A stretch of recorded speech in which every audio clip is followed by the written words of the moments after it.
the 60s and 70s, a large number of families came from North Africa and Africa in general to be employed in car factories mainly, and in the agriculture and in the industry in general. And all these families were actually placed in the suburbs in groups of units, and that was supposed to be temporary. Now, 30 or 40 years later, guess what? Those families have kids, and the kids grew up and they're French, they feel French, but the society doesn't really accept this part of French citizens. Ouais, je me la raconte, ouais, je déconne. Non, c'est pas l'école qui m'a dicté mes codes. On m'a dicté, mais le rap, sortez les briquets. Y'a comme un goût de haine quand je marche dans ma ville. Y'a comme un goût de gêne quand je parle de ma vie. Y'a comme un goût d'aigreur chez les jeunes de l'an 2000. Y'a comme un goût d'erreur quand je vois le taux de suicide. Me demande pas ce qui les pousse à casser des vitrines. Je suis pas la mairie, je suis qu'une artiste en devenir. Moi, je suis qu'une boulette, me demande pas si j'ai le bac. J'ai que le rap et je l'embarque, je l'embrasse. Je le macar, je l'embrasse. Y'a comme un goût d'attentat, comme un goût de Bertrand Cantat, comme un goût d'anthrax pendant l'entraque. Y'a comme un goût de foulec chez les mots, comme un goût de boulette sur les ondes. Alors ouais, on déconne, ouais, on étonne. Non, c'est pas l'école qui nous a dicté nos codes. Non, génération, non. Alors ouais, on déconne, ouais, on étonne. Non, c'est pas l'école qui nous a dicté nos codes. Non, génération, non. Y'a comme un goût de viol quand je marche dans ma ville. Y'a comme un goût d'alcool dans les locaux de police. Y'a comme un goût de peur chez les meufs de l'an 2000. Y'a comme un goût de bœuf dans l'oxygène qu'on respire. Me demande pas ce qui les pousse à te casser les couilles.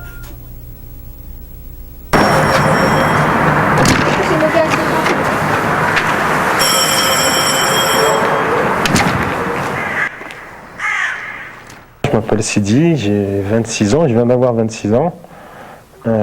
Je suis d'origine sénégalaise, mes parents viennent du Sénégal. J'ai eu un DUG en AES, en administration économique et sociale. Mais actuellement, je suis à la recherche d'un emploi là.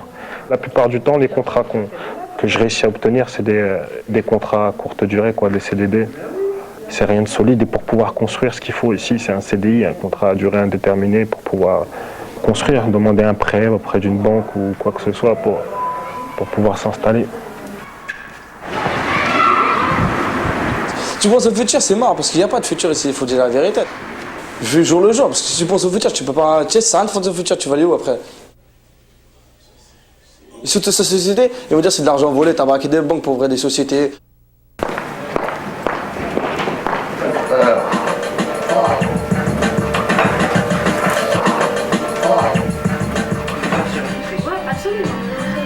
C'est bien qu'il y ait des gens comme toi qui puissent leur expliquer. J'essaie de garder un rythme de vie, J'essaie de me réveiller tout le temps à la même heure, j'essaie de me réveiller tôt. Ensuite, je sors un petit peu, prendre mon petit déjeuner, boire un café, lire les nouvelles. Je m'appelle Saïd, j'ai 30 ans, je suis originaire de Montreuil-sous-Bois.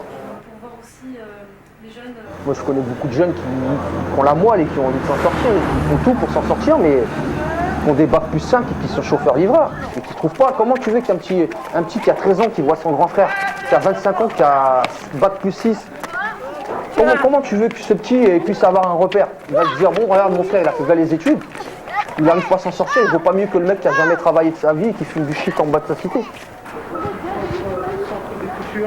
Je m'appelle Majed, j'ai 18 ans, je suis en terminale scientifique.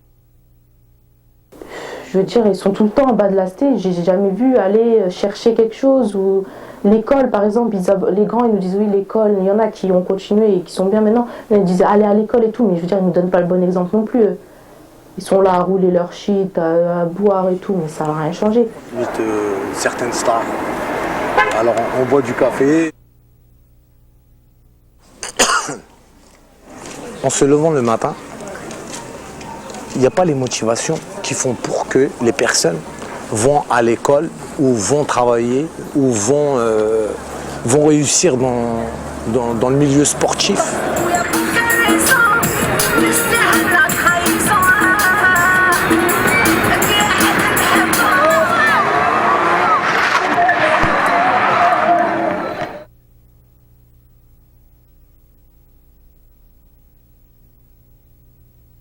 je cherche surtout par internet, c'est surtout ça. Je cherche, j'envoie des CV.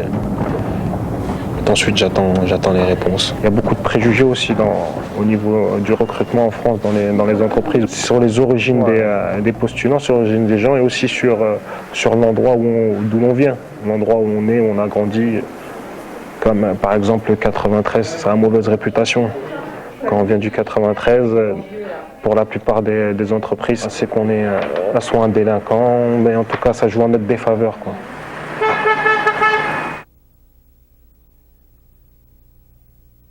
Si nous on est ici, c'est pas par hasard. C'est pas pour rien que nos parents ils sont venus ici. Hein. Déjà on est venu les chercher, mais en même temps c'est parce qu'il y avait des relations historiques. Aujourd'hui nous on paie justement le passif de la décolonisation au prix fort. Dans le sens où les plaies de la décolonisation sont encore ouvertes. On est des Français seulement sur les papiers. Mais dans la réalité de nos quotidiens, on n'est pas considérés comme des Français. Des Français d'origine maghrébine. On va attendre quoi, 40 générations pour se sentir français? Avec-moi boire un thé, moi. T'as du monde qui peut venir mettre un coup de peinture ou quoi que ce soit, fais-le quoi. Si on s'organise bien, on y met l'essentiel, les tables et les chaises. Voilà. J'ai vu dans ma vie des choses que mes parents ont subies.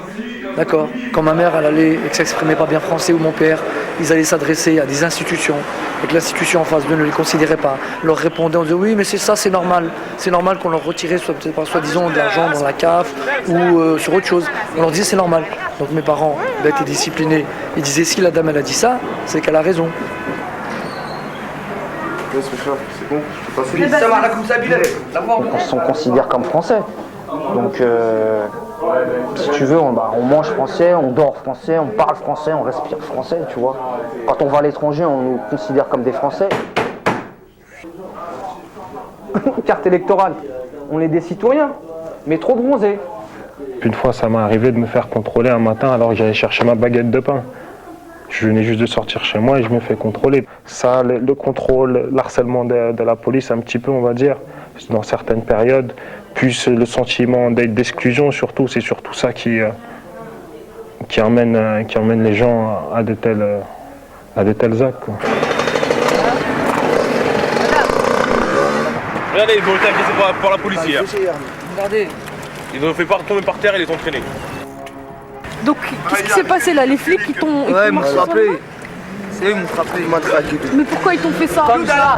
Ils sont venus comme ça, ils ont... Moi, il m'a déchiré ma veste, j'étais au téléphone, il est venu, il m'a tiré, Pourquoi il t'a déchiré ta veste? Après, ils ont traité nos mères et tout. C'est vrai, j'ai vu, c'est vrai. Après, c'est normal qu'on fait ça, regardez, madame. Moi, je la montre, moi, ils m'ont déchiré ma veste. Ils sont venus, j'étais au téléphone, ils sont venus, ils m'ont tiré comme ça. C'est la première fois ou ça t'est déjà arrivé? Tout le temps comme ça, Toujours les policiers? Toujours. Pas ce soir, tu vois l'équipe qu'il y a et tu vois les voitures comment ils arrêtent. Ils se mettent devant, ils te parlent comme des bâtards à carte jambes, ils te tapent entre les jambes, les mains là, tiens, ferme ta gueule, parle pas. Ils sont venus, tac, ils ont débarqué, dès qu'ils soupçonnent un mec, hop, ils rentraient par lui, par la fenêtre, avec des cagoules, ils rentraient chez les gens.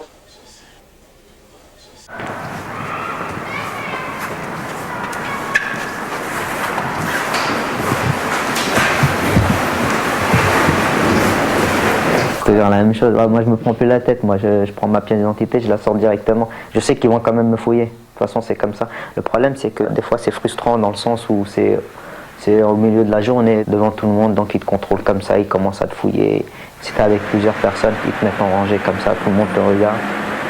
Ils connaissent par cœur, il y en a, ils ont même pas de casier, ils connaissent par cœur. Ils t'attrapent dans une ruelle, ils te frappent, ils te font la misère, et ensuite ils te laissent repartir. Wallah, c'est vrai. Ils te font ça, c'est comme ça. Et si ça c'est des policiers, c'est pas ça. Après c'est normal, on fait des émeutes. Voilà.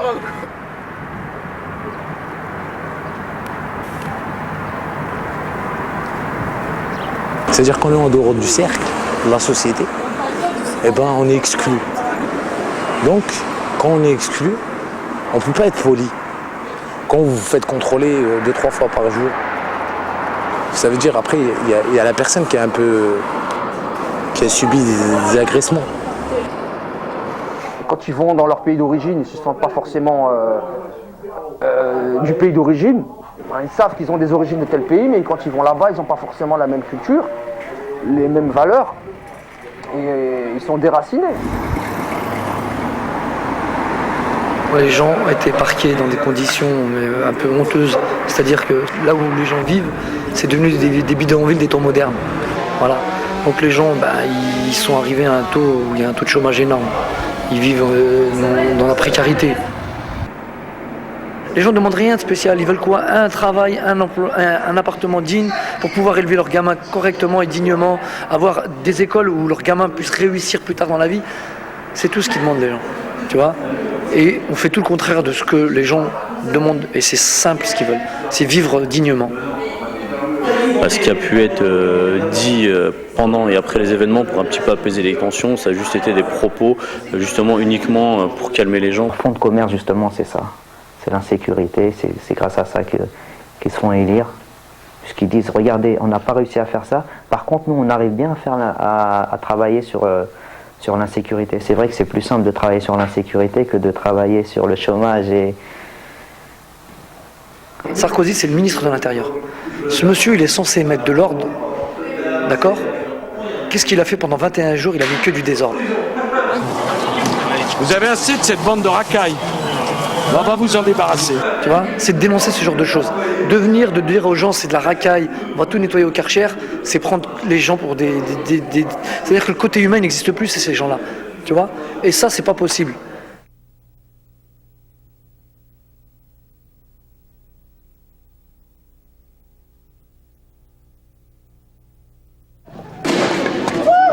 C'est un avertissement, la prochaine fois, ça sera pire. Ça sera pire, mais encore pire. Et la dignité, les gens se soulèveront pour ça.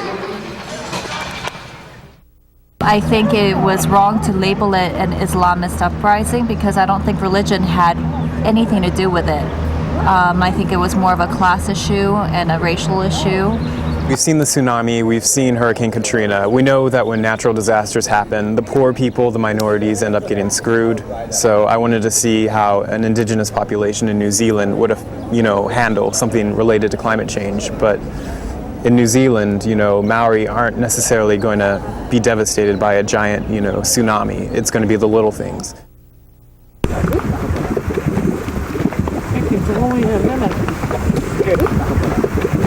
You know the deal. The Earth is warming faster than it has in thousands of years, and it's causing changes in the climate that result in changes in the environment.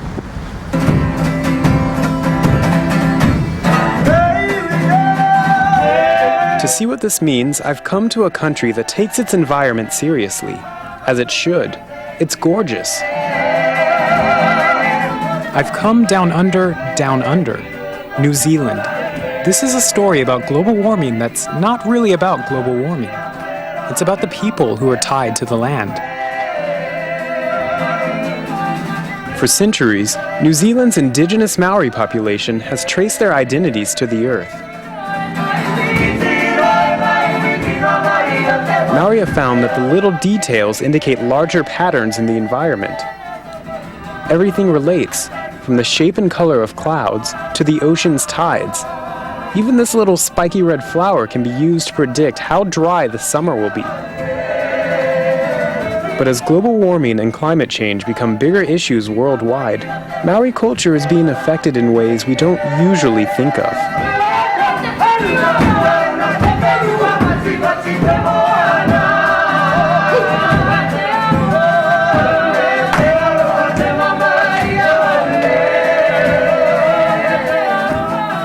Okay, we're at the Waitohu stream in Otaki.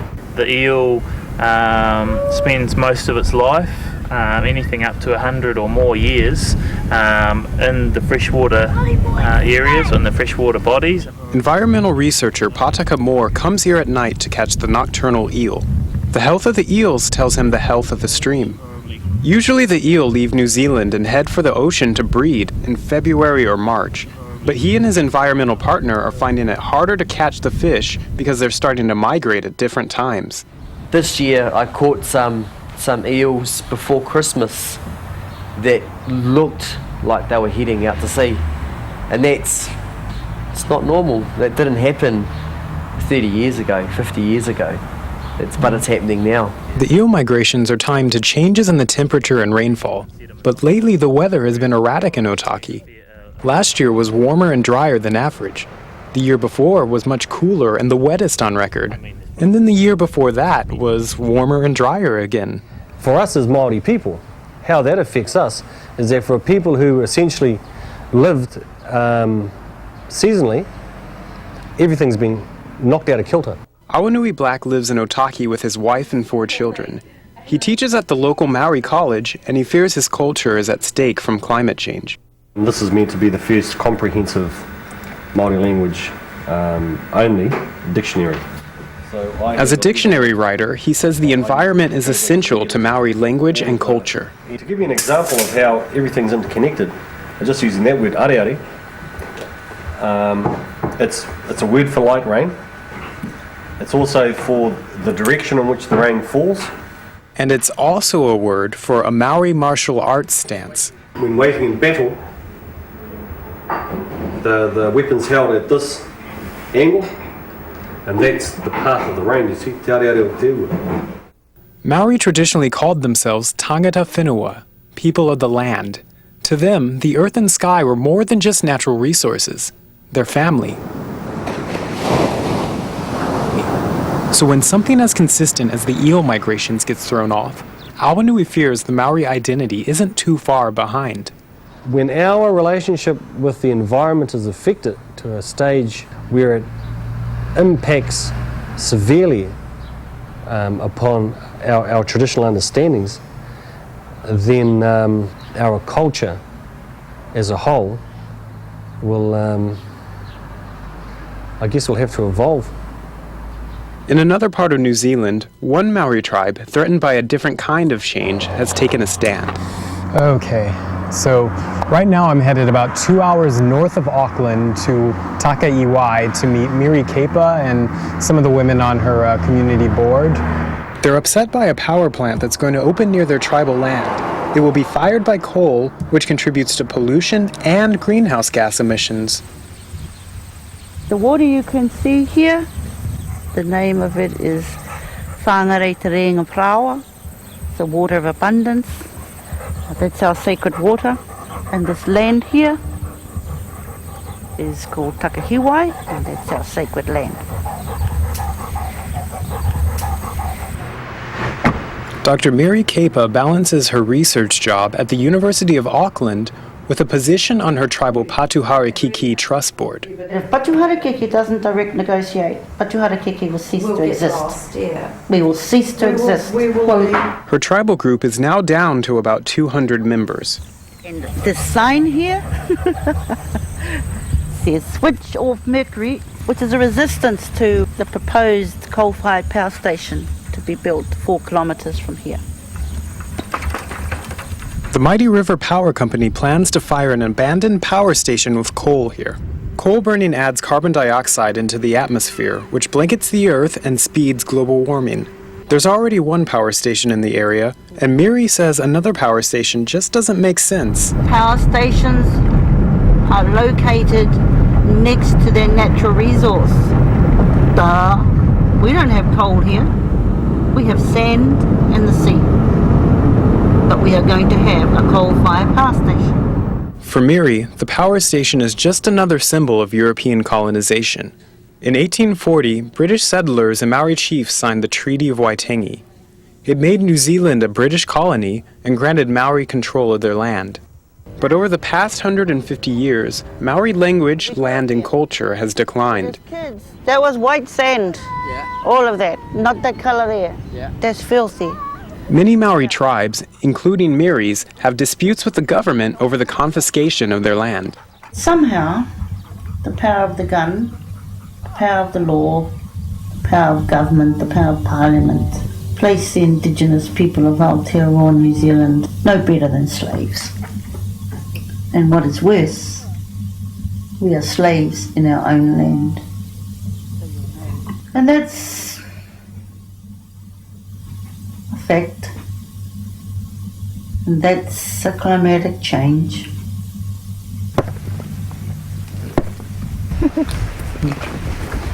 From his farm on New Zealand's Eastern Cape, Ringi has seen changes both in the environment and in Maori interaction with that environment. He raises sheep and pigs, but he also runs a farm stay for tourists so he can earn extra money. Traditionally, the old Maori just grew what he had, grew what he needed to grow to be able to eat, to last him through the winter. He lived on things that were around him.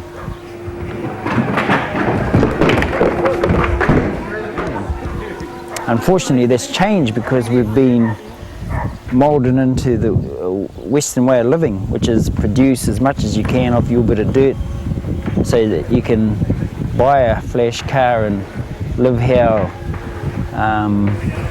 Westerners perceive you should live.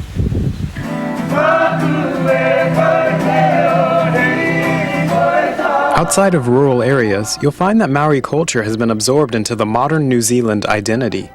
Tourists come to museums to see performances like this.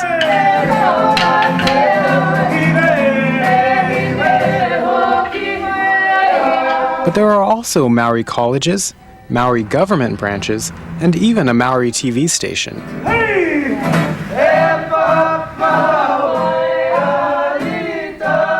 In places like the east coast of New Zealand's North Island, the realities of contemporary culture play out in the country's climate change debate. The environment is important throughout New Zealand, so the government willingly signed on to the Kyoto Protocol, which pledges to fight global warming by cutting back on greenhouse gases. But the restrictions of the international treaty trouble some Maori who feel it may be unfair. In terms of climate change, we accept that it's happening. We don't deny that it's happening. But we want any kind of solution to be an equitable solution. Chris Inslee runs a Maori forestry company. Under the Kyoto Protocol, he could be rewarded for growing non-native pine trees to stem greenhouse gas emissions. Maori land is group-owned and virtually unsellable by law, so for some tribes it might not be worth the investment required by Kyoto. They would have to commit to leaving new trees up at least 35 years and face expensive penalties for any trees taken down. That's an issue for Māori, because it means that we're denied an opportunity to do some kind of development of our own, to fix a problem that someone else has created somewhere else in New Zealand or somewhere else in the world. It's all very nice to say, yeah, we're absolutely environmentally driven. So what does that mean? You lock up all of your land, put fences around it all, and your family are starving, basically.